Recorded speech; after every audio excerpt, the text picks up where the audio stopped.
before, but please give a warm welcome to Stina Ehrensva. Warm welcome. Yes, some people are in the room clapping. Thank you. There's so many ways to present you, and you give a beautiful and very enlightening keynote here. How did it feel to speak on stage on Women in Tech? Again, you've been here before. Oh, it feels really like the full circle. Wow. Because it was a little tiny startup back in 2014, and now, like, wow, all this achievement. Yes. How did that happen? Yeah, you've done so many things, and both like with the company that you become and the success in that, but also the foundation that you founded, and now also being the world champion in entrepreneurship. We're going to get into that a little bit more. I have many questions, but one that I was wondering is like, I guess you had many role models, but if you have to choose one role model that has inspired you and also made it easier to have courage to realize and like kind of take your ideas into tangible solutions that create impact in the world, what would you say is kind of your main role model? Who would that be? One of my main inspirations is Astrid Lindgren. Wow. She created amazing books that inspired and motivated millions of children around the world to be braver, to be creative, to stand up against bullies. Yeah. And for me personally, there's one specific quote in one of her books that I remember when I'm faced in front of a really difficult and scary task, and I almost don't dare to do it. And then I remember that I have to do it, because if I don't do it, I'm just a little dirt. Yeah, wow. I love it. It's from Bröderna Lejonhjärtat. It's the Brother Lionheart, Yeah. and it is about facing the dragon. Yeah, wow. And which you are, I would say that you really are. I mean, you said one of the reasons, I guess, that you received the award was that you had very bold goals. And you were talking about you're going to make the internet 10 times safer. That's really facing the dragon as well, isn't it? That because the internet is not safe. What would you say actually is the dragon, and what were the main reasons that internet is not so safe right now? I mean, the main reasons is the identity and authentication that I shared earlier on the stage today. The second big reason is unsafe software that is created with the industry. They have no punishment. There's no incentive for them to make it safe. If you look at the car industry, they are punished legally if they don't, if they don't offer safety features. Yeah. And if they fail to deliver on them. But is it? Yeah.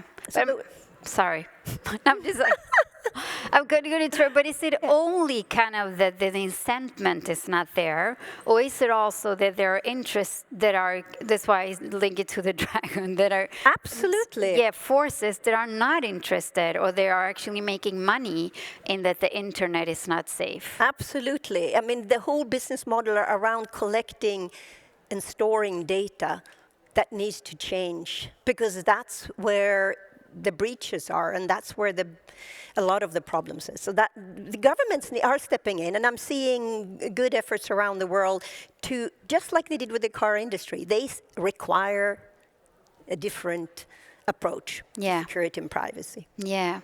And with that, also, if you try to make it more kind of tangible, this vision that you have, like making internet 10 times safer, what would you say are kind of, and I guess we need to collaborate to be able to do that. What would you say are the key things that need to come from like politicians or legal frameworks that makes it easier for you to achieve that goal? And what are the things that also like big corporations need to participate or change in? So Europe is going to be one of the main players. The Cyber Resilience Act being written now in Europe is going to come into play next year, and it includes a lot of the requirements that will make positive changes. The government needs to step in and require security and privacy and need to not only punish but also give incentives to companies so they do the right thing, just like they do for medication, for transportation. I mean, this is not new. Yeah. For the enterprises that are building software and services, they need to actually take responsibility. And users and organizations need to follow very simple advice to not be hacked. You don't use passwords. No. Use two-factor authentication. Patch your software all the time. Use, when your computer or phone asks for an update, please update. Yeah, this is like key things that all of us can do. Yes. And could do.